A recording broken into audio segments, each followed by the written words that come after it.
recording pending, it says, so hopefully it'll start. I'm going to try. So just know that this is being recorded. This is a virtual version of what was one of our most popular activities pre-COVID, which was our virtual grocery store tour. So I tried to take what we covered there and turn it into kind of a lunchtime presentation. One of the things I really enjoy about working with groups is the interactiveness of it. So I know we have a pretty big group here today. Looks like 18 people so far signed on. So I am going to request that you guys do engage and interact, but please mute your mic, which it looks like you all are between if you're not talking. But if you do want to answer a question or provide some insight or some advice, I do encourage you to either unmute or you can use the chat feature. And Raylia, who is our health education assistant, will help me by monitoring the chat and let me know if there's something that anyone's contributing. But with that said, that's kind of the housekeeping, and we're going to get started. So what we're going to cover today is stretching your dollars. So how to make kind of those smart budget choices while we're shopping. We're also going to do some looking at labels, and that includes both the front packaging label, which is the marketing side as I think about it, and then those back labels that includes like the nutrition facts and things like that. And then we're also going to talk about finding the healthy choice. So those are the big sort of topics, and then a little stuff in between. Much like our grocery store tours that we've had in person, this won't cover the entire grocery store. It's just too much to do in one session. So we're going to get some feedback at the end. And if everyone sort of enjoyed it and learned something, we will we'll have a second class and we'll go over some of the stuff we didn't get to today. So I want to start with this question for you all, and don't forget to unmute if you want to respond. I want to ask you guys, what do we call this section of the store? And this doesn't exist in all of them. This is the Winco and Longview, but anyone know what we would call this section? Feel free to chat or say it. Either way. The junk food section. The junk food section, yeah. There's a lot of junk food in this section. I'll explain a little for those not familiar with the store. This is like when you come to Winco, it's, Fires, you guys are funny. It's right when you walk in. So it's like the first thing you have to walk through. And there's no other way to get in the store but to walk through this. So Debbie says the good snacks, and Karen says buyer's remorse section. You guys are funny over there in Pathways. So I've always learned this is called the impulse section.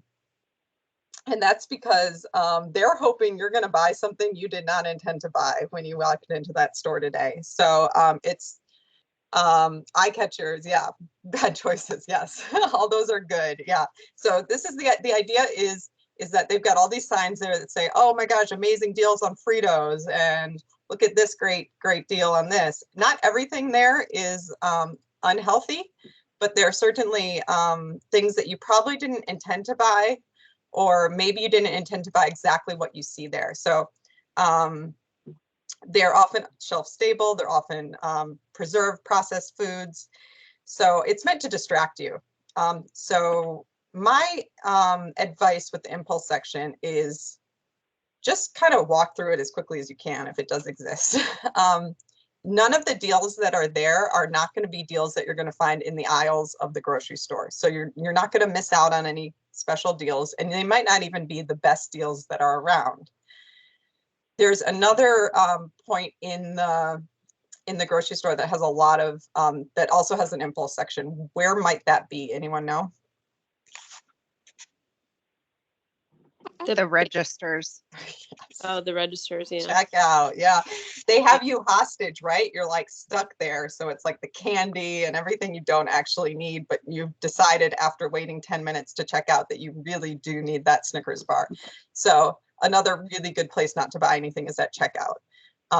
So I'd always just like to start with this. This is a section just kind of to walk through and to ignore if you can. So talking about just the general layout of the grocery store, has anyone heard about shopping the perimeter? Is that something? Yes. Yeah, what would that be? What does that mean to you, Whitney? I just shop on the outside of the store. Just you go and get your produce, and then you can go around and get your eggs. Depending on if they keep the eggs on the outside. It seems like they move the eggs around.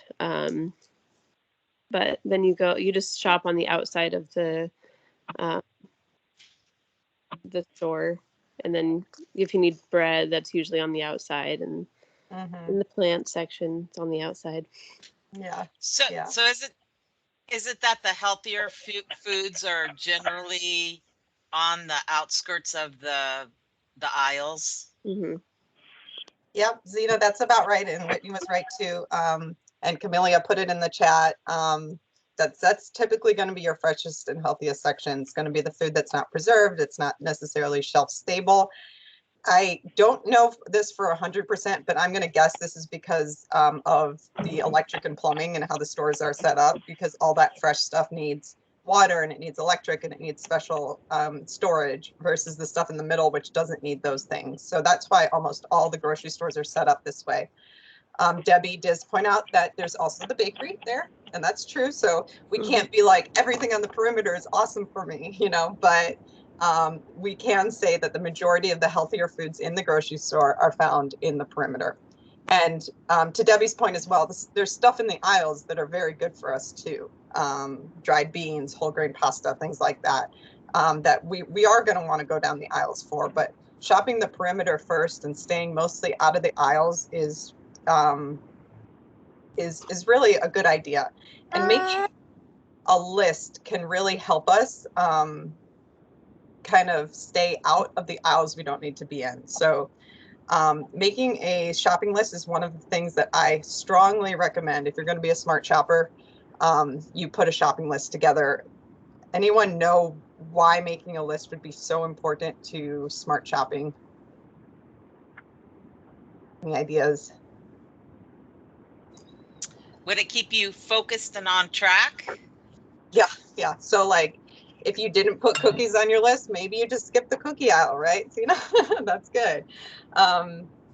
Dana says keeps you from impulse buys. Yep, exactly. Keeps you budgeting. Camellia says stick to the list, right? Yes. So all of it, your money, your health, the good choices. One of our guests says they put a lot of junk food on the end caps. That is true. So you still having a list will keep you focused on what you actually need and maybe prevent you from just grabbing.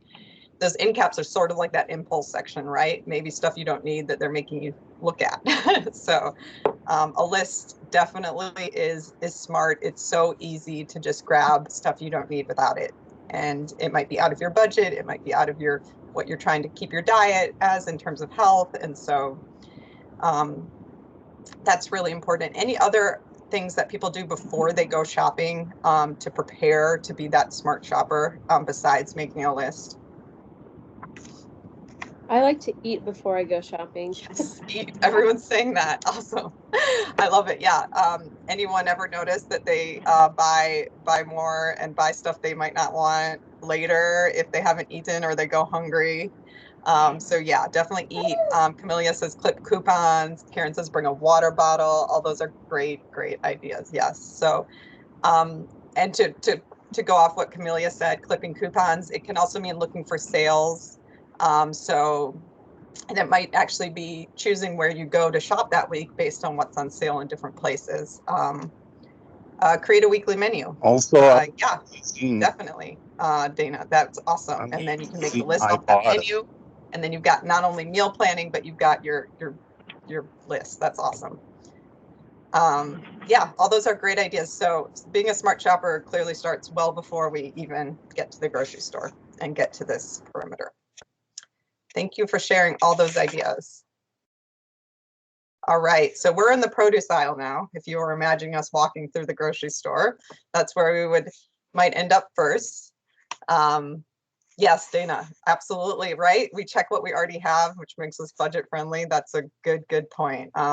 Sometimes we end up with another of whatever we already have in there, right? And then we have 5 ketchups for some reason. Yeah, so now we're in the produce section, and we're going to start there. We were in our grocery store tour, and one of the hardest things to do is to determine whether produce is ripe and fresh. So, and it can be really daunting to buy a new type of produce if we don't know how to determine whether it is fresh and ripe. So I want to encourage you guys to use all your senses when you're picking something out. So smell can be really important. Things like melons, like cantaloupe, pineapple, mango, strawberries, peaches, they should smell a little ripe and smell like that fruit when they're a little ripe. Feel can be really important. So picking up and feeling what the kiwi feels like, an orange or mango or avocado. So a lot of these, you don't want them too squishy, and you don't want them so hard that they're, overly ripe, unless you're going to, or not ripe enough, unless you're going to let them ripen at home. And then you just want to look, right? So apples, we might look to see if there's brown spots or anything. Bananas, looking at it's going to be your most important. Is it green? Is it brown? Is it somewhere in between? Again, pineapple, looking to see if there's a little bit of that yellow tint in there. Berries, do they look ripe? Avocado, that brownish color is going to be more associated with ripeness, and then that green is going to be it's going to be less ripe. And then I was practicing this presentation, and I was told I missed one of the sensory things, which is hearing. And I was reminded that when you're picking out a watermelon, that knocking on it, seeing if it sounds hollow, is a good way to pick out a ripe watermelon as well. Anyone have any other tricks they use for picking out produce, or any ones that you have a hard time picking out that you want some guidance on?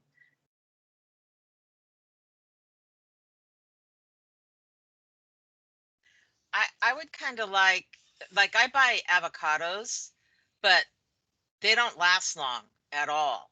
So I'm just kind of curious if there's if you can look at avocados and figure out a way that one might last.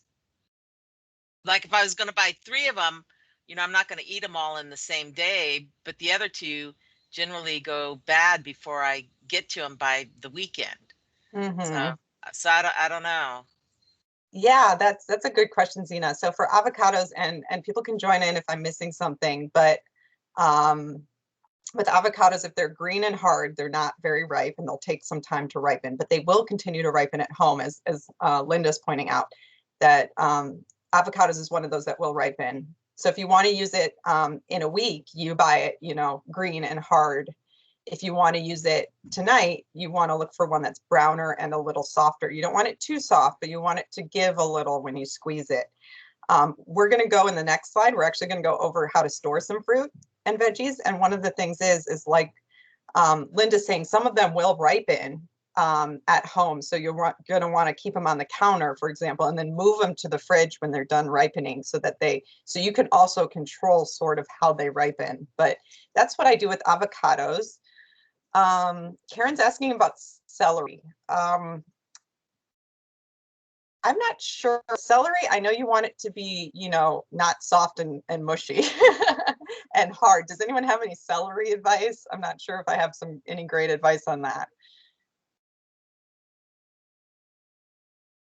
No yellow, generally bright green. And if they've chopped the ends off, they're not overly crunchy. Yeah. Okay. Yeah. No, that's is how I choose it. That's good, Camelia. Thank you. Watermelon. I was always taught the knocking on the watermelon method. So if you knock on it, it should sound hollow, like the sound's reverberating back. Anyone else have any watermelon advice? I look for sunspots and webbing. The webbing veins are usually,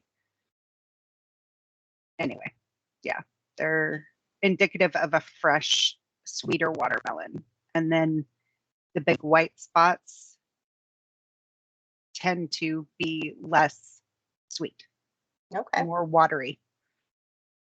That's good. Yeah. Dragon fruit, I don't have a whole lot of advice on camellia. Kiwi, you want it, I use feel a lot with kiwi, and you want it to give a little, but not, you don't want it to be hard as a rock, but you want it to give a little. Yeah, that's good. And Linda says a yellow underbelly on a watermelon means it was picked when more ripe, which is good. Yep.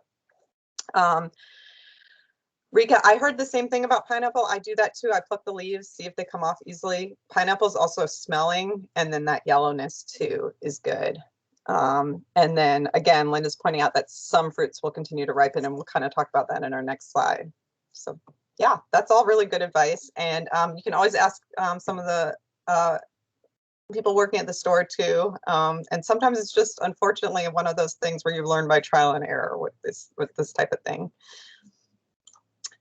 So a lot of people have questions about where to store fruits and veggies. And some of this, I will say, if you Google this, you'll find a lot of controversy about what people believe with this stuff. But I tried to kind of break it down to what is generally accepted, but I'll say that there's a lot of debate about tomatoes. But there's things that you can do at room temp. So you want to store like your bananas, your garlic, your grapefruit, and some of your citrus, and definitely your potatoes and your winter squash. You want to kind of find a cool, dark place for those to last longer.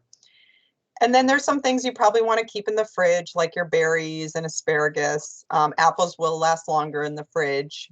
Carrots, cauliflower, cabbage, grapes, your dark leafy greens and lettuce. And then there's the stuff that will continue to ripen. Yes, definitely. Once you cut fruit of any sort, you're probably going to want to store it in the fridge for sure. Or if it's a cut piece or pre-cut, that's a good point. We definitely want to keep that safe and in the fridge for food safety and for longevity. And the stuff that's most fruit, actually, and you'll see that it's basically fruits that are in the middle there. Those are the ones that will continue to ripen some. So you want to keep them out. And then once they're at the ripeness you want, you can put them in the fridge to prevent them from ripening further. Tomatoes, the debate is whether they should be stored in the fridge at all, because it does tend to affect flavor. So some people will store them only on the counter, but they will continue to ripen and they won't last quite as long. So I put them in the middle list, but really we could probably have a whole 60-minute session on tomatoes and where they should be stored. Anyone else have any comments or advice on storing fruits and veggies so they last longer and they're more usable?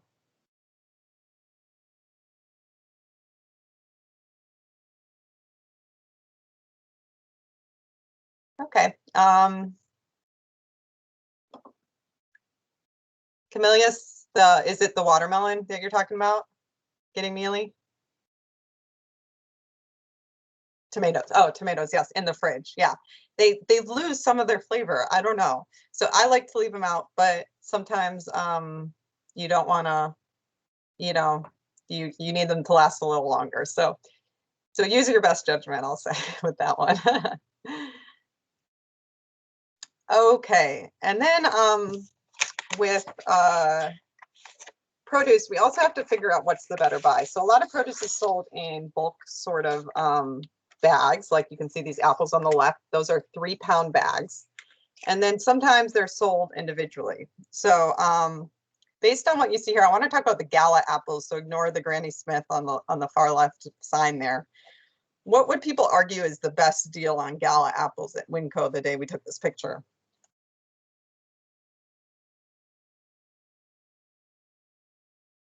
The loose, because you can control what you get. A lot of times, at least for me, it tends, if I buy a large quantity like that, they tend to go bad before I can eat them all. So it's not cost effective. Okay, so the loose, which are selling for $1.18 a pound. I forgot we have some call-in people, so I'm going to read some of these. And then the bag of Gala apples is $2.98 for 3-pound bag. But Camellia is saying that she likes to buy the loose so that stuff doesn't go bad.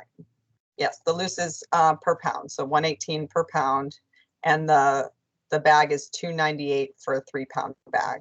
Does anyone disagree with Camellia that maybe the other one is a better buy for them?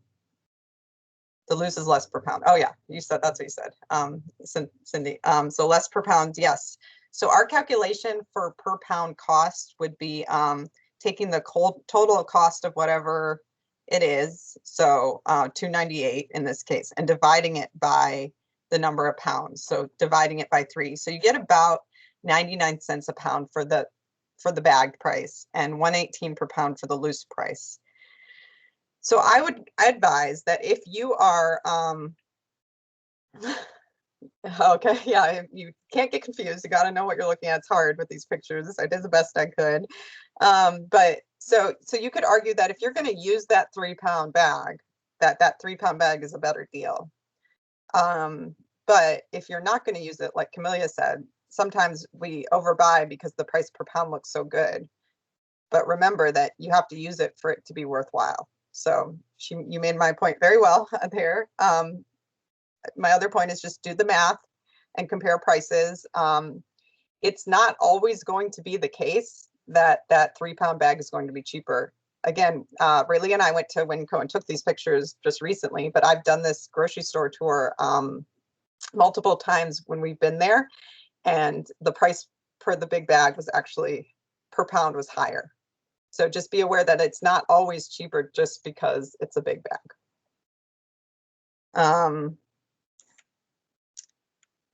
Any questions or comments about this concept of buying in bulk versus buying kind of loose or buying bags of things?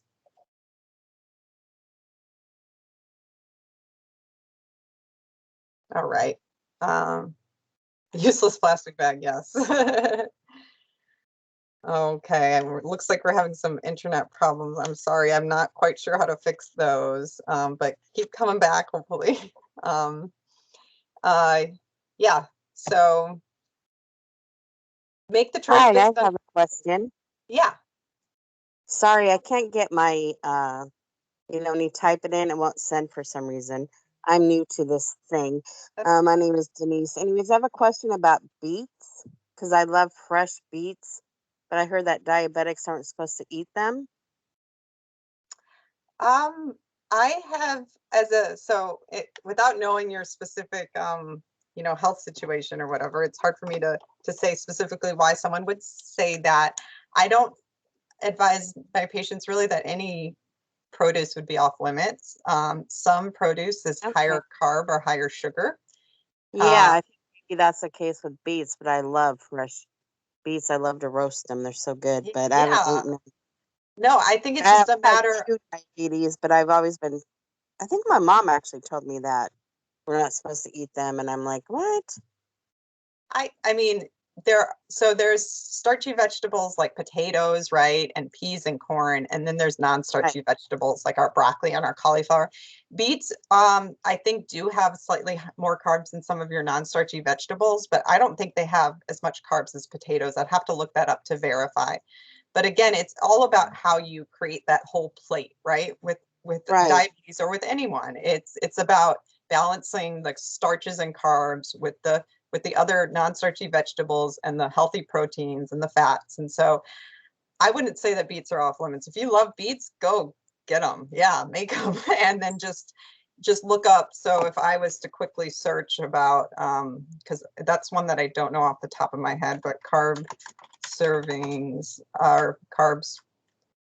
Right. And that's another big thing is serving sizes. I'm trying to get like a hold of my serving sizes. Okay, yeah, like a serving of beets does have about 16 grams of carbs, which we would say when I looked up quickly, and I'd have to verify this. I think that's less than a potato. Exactly, yeah. So it's definitely not one of the most carby vegetables out there. So I would say include it in a balanced meal, maybe with some other, dark leafy greens or some broccoli or something like that, and you'll be good to go. Don't avoid beets; they're so good for you. Thank you. Yeah. And Whitney, yeah, that's another good point about that bag produce before we moved on is that, yes, oftentimes we can't really check the quality of the produce when it's in that bag and we might miss it. So buying that bag stuff, you may actually be throwing out an apple or two, or it's not quite as fresh. So buy wisely, and use your experience, but just because something's cheaper per pound doesn't necessarily mean we should buy it, but we should always try to compare. So that's a good point. Yeah, I agree. This is Whitney. Going back Yeah. to the beets, beets are really good for lowering your blood pressure too, from what I understand. Okay. Yeah, that's Yeah. not something I'm specifically familiar with, but I mean, the more like fresh produce and or vegetables you can get into your diet, usually the better that's going to be for you. Again, with the caveat that if you do have diabetes, looking at like total carbs might be an important thing. But yeah, thank you for sharing that. That's something I'll have to look into. So our other big decision with produce is whether we should buy it frozen, fresh, or canned. So when you make that choice, what are the factors you guys look at when you, and these are all pictures from green beans up from Winco, so to kind of give you a sense of some of the stuff, but what would you think about in terms of if you were going to buy those green beans in the produce section, in the canned section, or in the frozen section?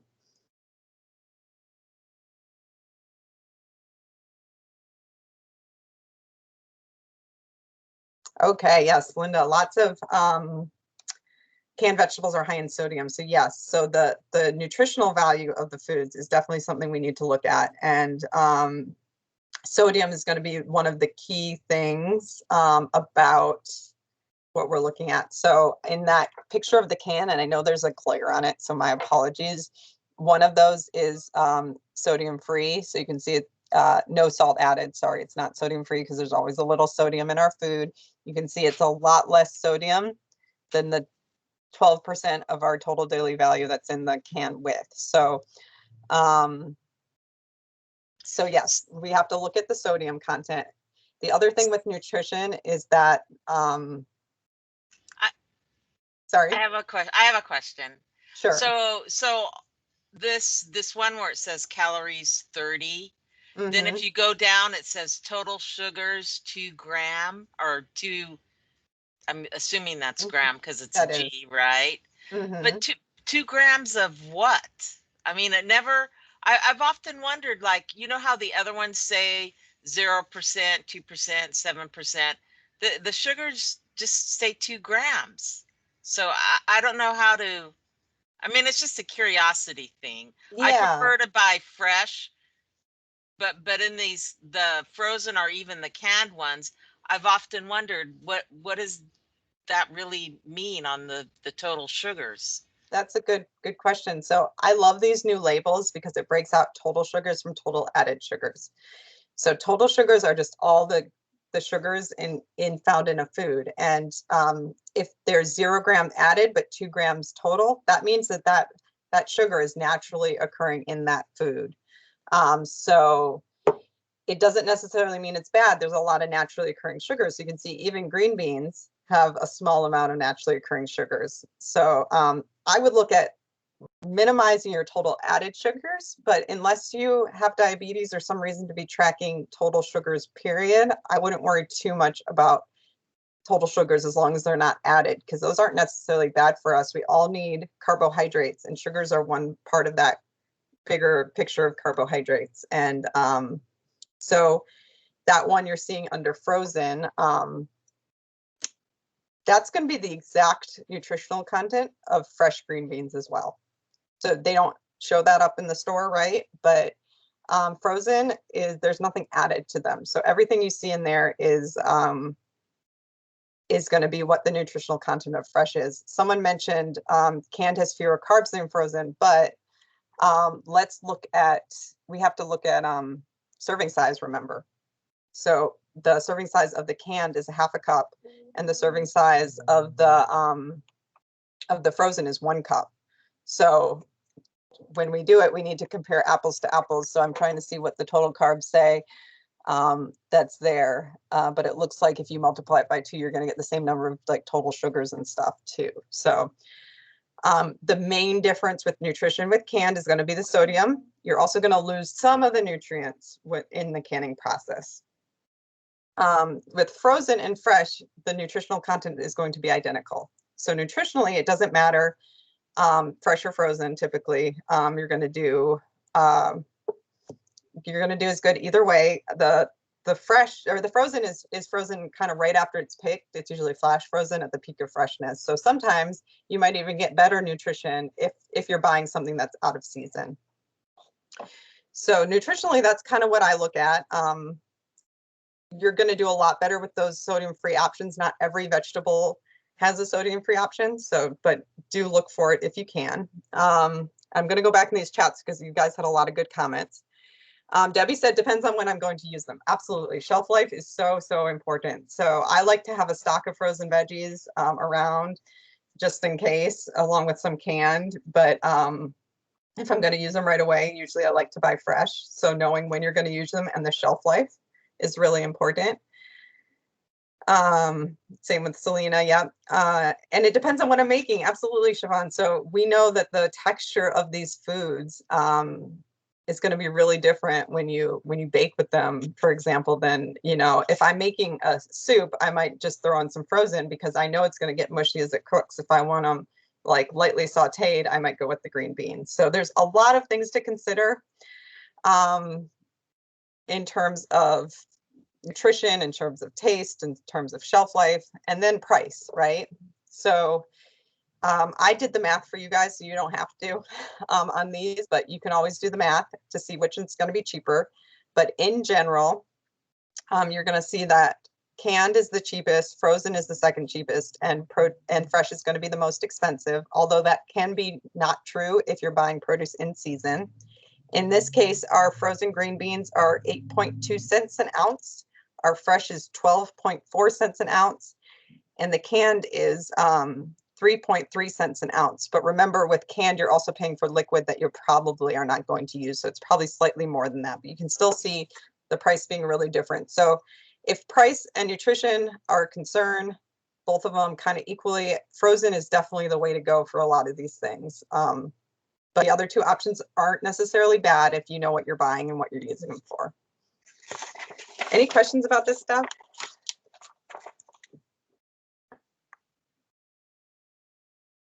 All right, so what about organic? And this is definitely not the area where I am most informed or educated, but I like to bring it up because it's a question that a lot of people have.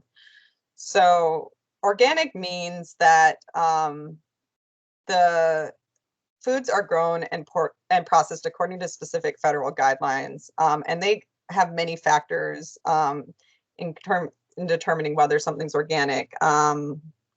Pest and weed control, use of additives, soil quality, all different types of stuff. So knowing whether something's organic can help us make a decision about how much we want to pay for something, because organic is typically more expensive. But we also need to know whether there are nutritional or other benefits associated with it. So just to break down that research real quick for everyone. Nutritionally, there's basically been a lack of any strong evidence that organic is more nutritious than conventional foods. So when they've studied it, it's pretty much the same, except that they found more phenols, I think it's pronounced, which are the cancer-fighting chemicals found in things like red wine and green tea and chocolate in the organic produce. So that is really the only differentiating factor they've found. We also have to look at the impact on the environment. Obviously, one of the goals of organically grown produce is to encourage environmentally friendly farming and growth practices. But some people will argue that the big organic farms, which are still monocultures, still have an environmental impact. Although overall, it appears that the organic farms have a lower environmental impact. Conventionally farmed produce is more likely to be contaminated with antibiotic-resistant bacteria, but both had an equal risk of being contaminated overall. So that's a questionable benefit to that. And with pesticides, organic foods are much less likely to contain pesticides, but there are traces of pesticides on organic foods because there's just a limit to that. So that is another thing to consider if you're concerned about your exposure to pesticides. The other thing to remember about that is that because organic foods are grown without those pesticides, the farmers and pickers who work with them are also not exposed. So that's another kind of looking at the whole environment and how that relates. So should you buy organic or not? That's a very personal question. We can talk about it for a few minutes. I'm running way behind where I wanted to be, but if anyone has any strong opinions about that and wants to share, my kind of summary conclusion is that there are probably some benefits to eating organic, but there's a lot of benefits to eating fruits and vegetables. So if organic price points are a concern, I would buy conventional and continue to eat vegetables and fruits versus trying to buy everything organic. If you want to do something in the middle, I encourage you to look at the Dirty Dozen Clean 15 list. The Dirty Dozen has the most pesticides found on them. The Clean 15 had the least.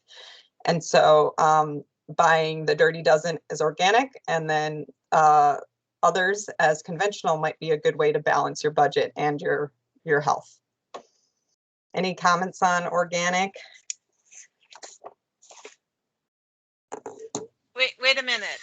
Alyssa, can you explain the Dirty Dozen and the Clean 15? Yeah, there's a group that every year looks at how much pesticides are typically found on certain conventional food items. Oh. And so the Dirty Dozen tends to have the most pesticides on them. And so those would be ones that you might want to consider buying organic. But the Clean 15 typically has less pesticides. So those might be ones that you could buy conventional and feel okay about if you're trying to balance between cost and an organic, benefits. That's interesting. I had no knowledge of this. That's interesting. And yes, Debbie, I'm going to send this to you all after the presentation. It actually comes into a little like pocket thing that you can print out and keep in your wallet. So if you want to see it when you're shopping, you can have it there too. But yeah, definitely. Yeah. And Dana says organic, non-GMO whenever possible. Yeah, I mean, I think that's totally fine. I also think if you just can't afford it, it's totally fine to go the other way too. There's still a lot that we don't know, but there's a lot of, debate both ways. So, all right, so we're going to move into the meat and fish section. So one of the things that we talk about a lot with meat and fish is the types of fats that we consume when we consume these things. So I wanted to do a quick fats review because it's hard to keep them straight sometimes, so that we know what we're talking about as we move forward. So fats are necessary for our body and they're important and they're a major source of energy and they help us absorb vitamins. But too much fat per day can lead to extra being stored as fat tissue and to weight gain and to affecting our heart health, especially if it's the wrong kind. So you may have heard of unhealthy fats and healthy fats. And so I took the really big categories and we could, drill down on this a lot more, but there's trans fats, there's saturated fats, and there's unsaturated fats. Trans fats are the most unhealthy types. And these are typically when liquid oils are turned into solids during food processing. So a really good example of that is margarine. Not all of it is trans fat and made that way, but when they turn that liquid oil into a solid, it creates trans fats. And the problems with trans fat is they increase your bad cholesterol, your LDL, and decrease your good cholesterol or HDL. A lot of trans fats have been eliminated from foods, but the easiest way to avoid them is still to check the food label. Common sources are baked goods, shortening, microwave popcorn, frozen pizza, the refrigerated dough for biscuits and rolls and fried foods, and stick margarine. So just make sure you're looking at the label and trying to buy things that are trans fats free. Trans fat have really no health benefits. We do not need it. Saturated fats are also kind of considered one of those unhealthy fats, but having some in our diet's okay. And these are typically found in foods that come from animals, such as meat and dairy. They also might be found in some of the fried and prepackaged foods though as well. They do increase your risk of heart disease and your levels of bad cholesterol or LDL. But again, small amounts are okay. Large amounts we probably want to avoid. I like to remember that saturated fats are typically solid at room temperature. So butter, for example, is it's a very typically high in saturated fat. Coconut oil, which is solid at room temperature, has a lot of saturated fat. High fat cheese, high fat meats, whole milk, those types of things. Unsaturated fats are considered heart healthy. They improve our cholesterol when we use them in place of our unhealthy fats. So those can be found in things like avocados, nuts and seeds, olive oil, vegetable oil, canola oil, peanut butter, and those types of things. So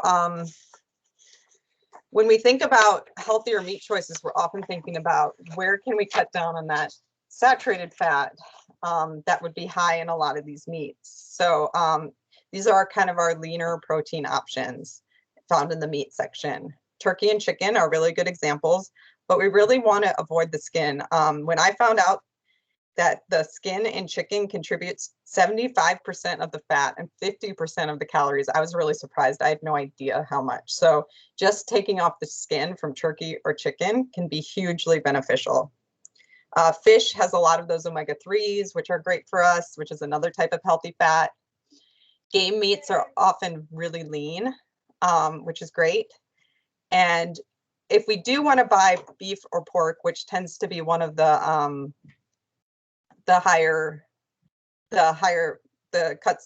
types of meats that are higher in saturated fat, we might want to choose the leaner beef cuts and leaner pork cuts. You may have heard that meats are graded as prime or choice or select. A lot of people don't know what that actually means, though. Prime meats have the most marbling, and marbling is just how much fat is found in that beef, which makes it tender and delicious, but also makes it less healthy. So,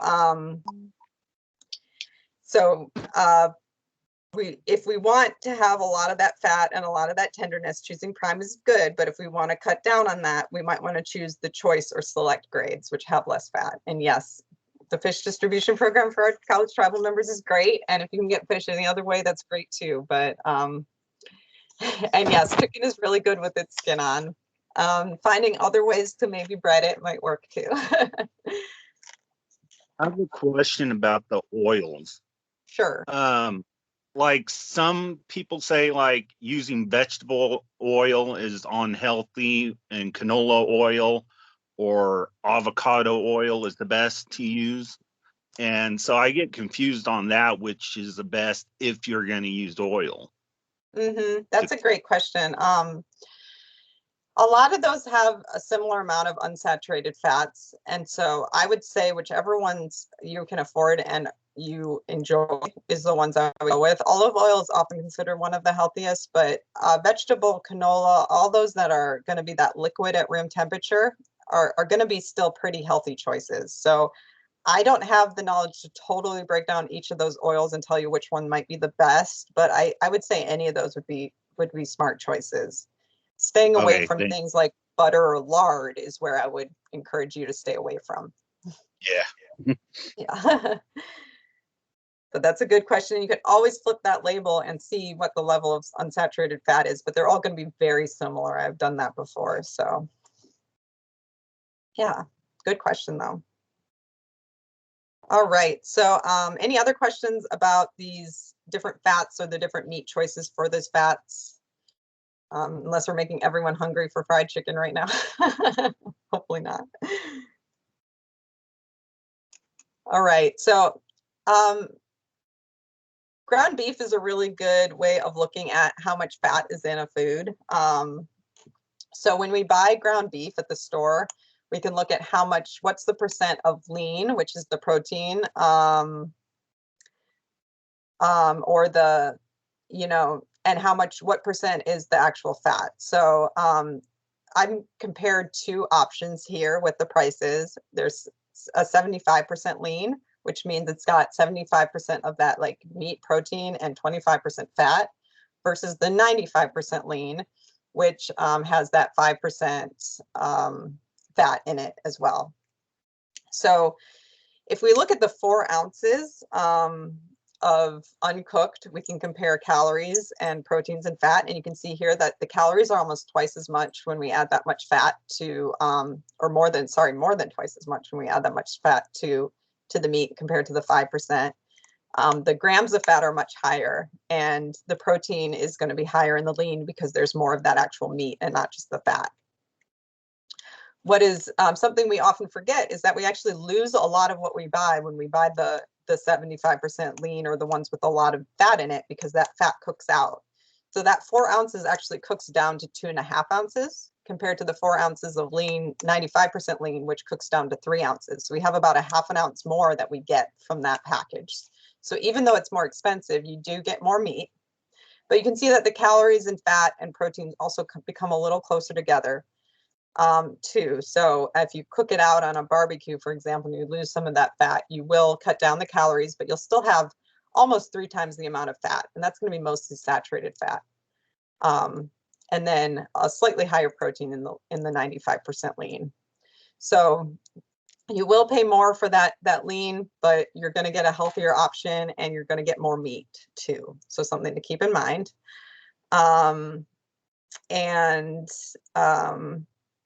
Yeah, obviously taste is very different in those things. So you may want to buy something that's going to cook better, sort of like we talked about with the frozen and fresh veggies. Anyone have any comments or questions about ground meat? Well, for me, when I see, because sometimes when it's close to the best by date, the store discounts it, and I'll usually scoop that up and get home and package it up and freeze it to use at a later time. So then you're saving money and able to use it later on. Absolutely. Yeah. As long as you freeze it within time, that's a really good point. You can absolutely do that. And we got some points about oil happening in the chat. I love it. Olive oil can be tricky, Dana. I've noticed that too. I'm like, oh, that's an awesome deal. And then I realize it's like half vegetable oil. So if you're looking for 100% olive oil, really read that label. The marketers are super tricky with that. So be on the lookout. And yes, Whitney, some oils are better to fry or bake with on a high temperature. So I believe that olive oil might be one of those that's not great at the highest temperatures. So you might want to stay away from it for those. So choosing your oils based on what you're making is a really smart idea. With the oils too, one thing I was just thinking of is you can bake with things like olive oil. So sometimes I'll replace butter with olive oil in some of what I'm baking. It has to be the right recipe, but keep in mind that you don't always have to use butter. So you can cut down some of that saturated fat in your baking too. Yeah, Dana, 100% organic, grass-fed whenever possible, and humanely slaughtered. Yes, let's think about the animals, right, too. So that's a really good thing to look at, is how they're raised and how they're treated. That can be a really important choice in how we spend our money too. And grass-fed beef often has less of that marbling, which is that fat. And so it often is a healthier choice as well. Yes, applesauce instead of butter. Yeah, you can absolutely do that. There's a lot of really good hacks for baking. That's a really good one. I do that too. And you can even cut down some of the sugar because the applesauce is sweet too, naturally. And it makes the breads and things you're baking more dense. And sometimes more moist, right? And more moist. Yeah, that's a really good option. I encourage everyone, if you have a favorite bake good recipe that you really like, but you're trying to eat healthier, go on Google and write like healthy banana bread and find some of these hacks, because they can be really good and they turn out well. So deli meats. I wanted to spend some time on deli meats because this can be really a confusing aisle. Even Rayleigh and I spent a long time looking at these when we took our pictures the other day. So when you guys see these pictures, we've got this natural choice on the left, we've got the Foster Farms turkey breast in the middle, and we got healthy ones on the right. What kind of catches your eye? What are you looking for on the front side of these packagings when you choose your deli meat?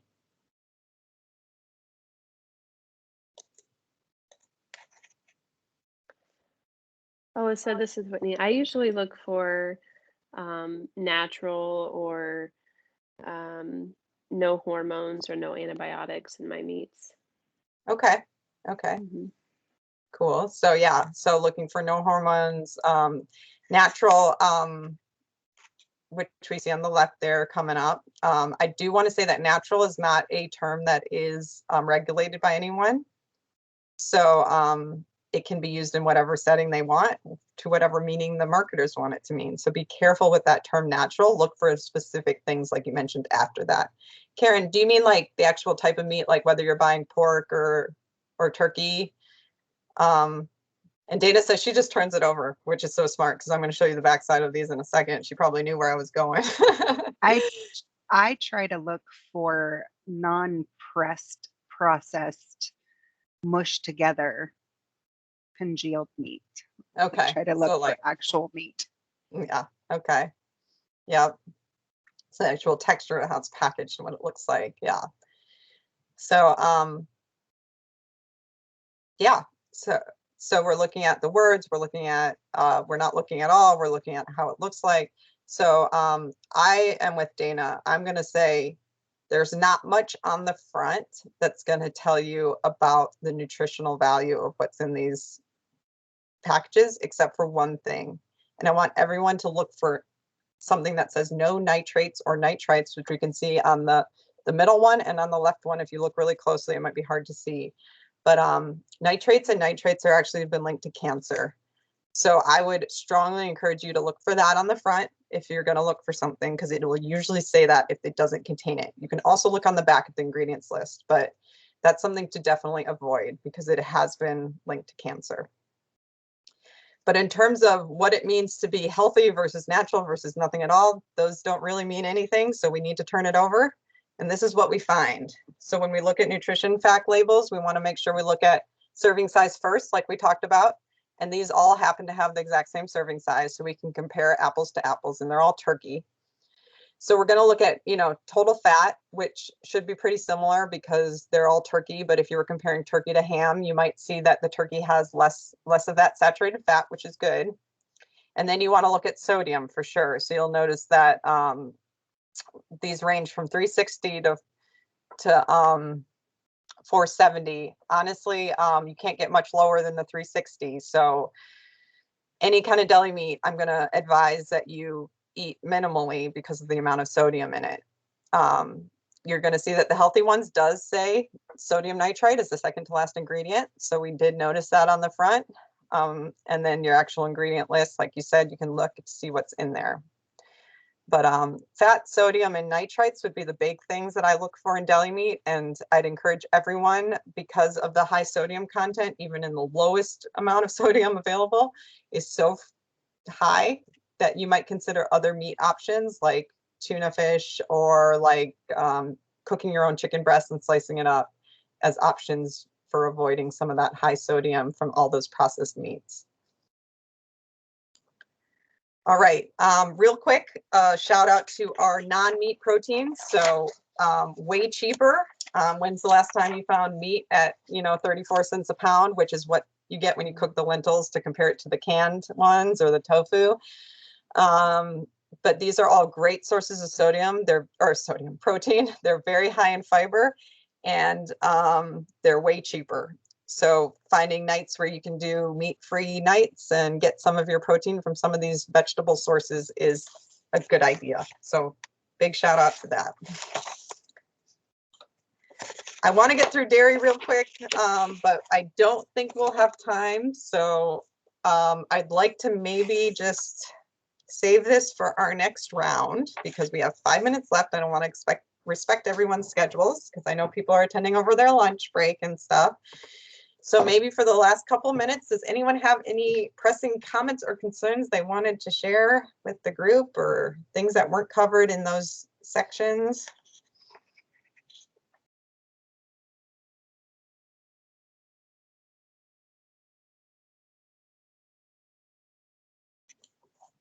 And I'm happy to stay on a little longer to talk to people if you do. Thanks, Dana. Glad you found it helpful. Oops, wow, that came out really big. It was very eye-opening, for sure. Good, thank you. Whitney's asking, when's your next class? So here's what I'll answer you all who are interested in learning more. And I got this cliffhanger of dairy up there. So we were going to talk about, the different types of milk and yogurt and my favorite pet peeve, which is fat-free half and half, but we'll do that at the next round. So what I'm going to encourage everyone to do is I posted this thing that came out very large in the chat, which is a link to our post-class eval and how you're going to get hooked up with your grocery store gift card. So we will also email this out to all attendees, but if people could go there and fill that out, I'll find out how many people want to have a second or third class on this, and we'll do additional ones. I don't have them scheduled yet, but we will send it out the same way we sent out information on this one, and we'll add people to the email list if you need to be added. But please fill out the survey and let us know what you thought and what was most helpful, and we'll try to do this again. But thank you so much for attending, and I will hang on for a few minutes. So if anyone has any questions or comments or concerns you want to talk about, I'll be here for as long as anyone wants to chat. But thank you for coming. Hi, I got a question. Okay. Can you hear me? Yes, I can. Okay. Hi, it's Denise again. I have a question about, is there a possibility of doing like low carb recipes or low carb like cooking? I don't know if cooking show is the right word, but you know what I mean? Yeah, we can I can definitely put that on a list of things we could do. I know our cooking demos were super popular before COVID, so we could figure out how to do some recipes or cookings or something like that. I will try to do my best to come up with something like that if that's of interest to people. Yeah, that'd be great. My main thing also too is side dishes. I have such a big problem like with side dishes, to accompany, like my husband will eat like steak and I'll eat like a chicken breast or something, and it's like, what do you have as a side dish? That's another thing that'd be really neat to do on, is like side dishes. It's like, what do you Yeah. make? Yeah, a potato, some roasted green beans. I don't know. It's just like, that's one of those things that I'm always like, ugh. Yeah, that can be. So I'm going to put a little resource in the chat for you if you can see it. I don't know. Yeah, I can see the chat and it let me make one comment and that's it. But I can't see, like, I don't know if you're on the video, because I don't see a video and I can't send any more chats for some reason. Like I said before, it's my first time doing this, and I don't know if I'm doing something wrong or. Okay. Yeah, no worries. So I just put it's a website called Diabetes Food Hub, and it has a lot of really great recipes for specifically for people with diabetes, and it's from the American Diabetes Association. I like to use that as a source of recipes when I'm trying to get creative with things. Yes, definitely, because you get tired of like cooking the same thing over and over. Yeah. Yeah, so definitely. Yeah, we definitely. Well, thank you so much. I appreciate that. Yeah, you're welcome. Take a look, and hopefully that'll help, and I'll try to come up with some good low carb stuff for you too in the future. Awesome. Thank you. Okay. Yeah. Thanks, guys, for all the positive comments. Thank you for coming. I did want to go over, for those who are still here and want to listen, I'll flip through this real quick. Oh, no, it didn't show up. Oh, there. Those are our upcoming activities that we do have planned. We have a Come Plant With Us, which is a way you can go out to our garden in Toledo at College Tribal Housing, also called St. Mary's. You can go out there and our gardeners will help you do some of your starts for your garden. And that's coming up in a couple weeks. You have to sign up because of COVID. We don't want groups. It's just one household or individual at a time who can come out. So there's a link for the sign up there. We also have our Prevent T2 program that's going to start in March, and Prevent T2 is a year-long lifestyle change program for people at risk for diabetes or who have pre-diabetes or experienced gestational diabetes in the past. It's going to be virtual as well. It's a weekly class initially and then becomes monthly as the year goes by, but it basically is, we kind of coach you through those changes that, and it's been proven to help prevent diabetes. So it's a great program. And so that's the sign up there. Doorstep Gardens is coming up in with signups, I think closing in April, so you got a lot of time for those. But those are when we provide soil and starts and seeds to people to help them get their gardens going. Sorry, did someone? Oh, someone left. Okay, sorry. And then our virtual diabetes support groups are every second Tuesday of every month at 9 a.m. So those are great. That's for anyone with diabetes, a caregiver of someone with diabetes, a family member with diabetes, and we're meeting virtually there as well now. We used to meet in person. And we also have a food sovereignty assessment coming up. So we're going to be sending out surveys for that shortly too, to get people's feedback. So lots of good things. Someone asked, are these links on the website? I believe they are not up yet. I think we try to put them up on our Facebook page as they become more near, but I will try, we will get these links out to everyone, and I can put them in the post-class email to everyone here. And we will be sending out emails for each of these events as well as they become closer. So yeah, but I'll try to remember to send out information.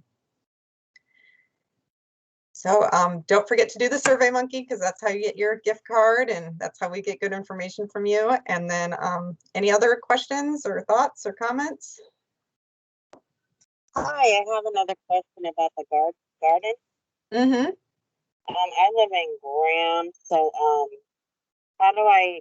Okay, this might sound silly, but do you like do your starts there and then you get to bring them home and plant them, or do you just go there and take care of them and harvest them there? Or Yeah, my understanding with the compliant with us is they'll help you get the starts started and they'll stay there, and then you can come pick them up later, I believe. But there's more information on that link.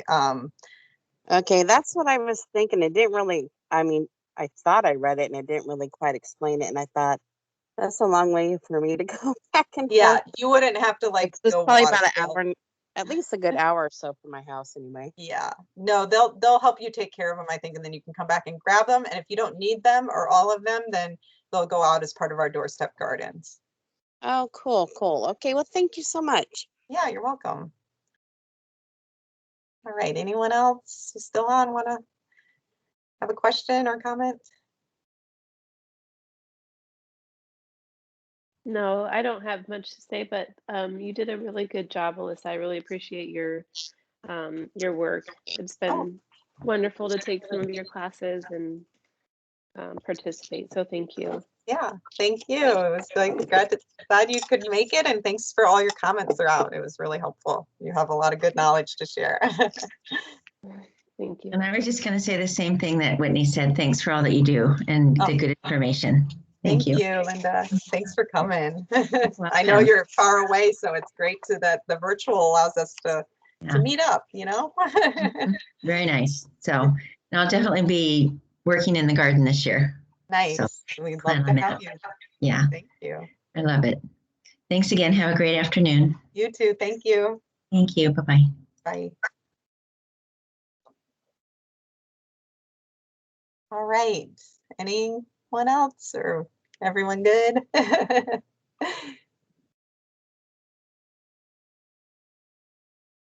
All right. Well, hearing nothing, thank you for coming. I'm going to stop the recording and stop presenting. And yeah, please don't hesitate to reach out with any questions. I'll be sending out that email soon with additional information and a little organic, the Dirty Dozen card, and the link to the Survey Monkey in case you missed it. So thanks so much, and everyone have a great rest of your day. Thank you. Bye.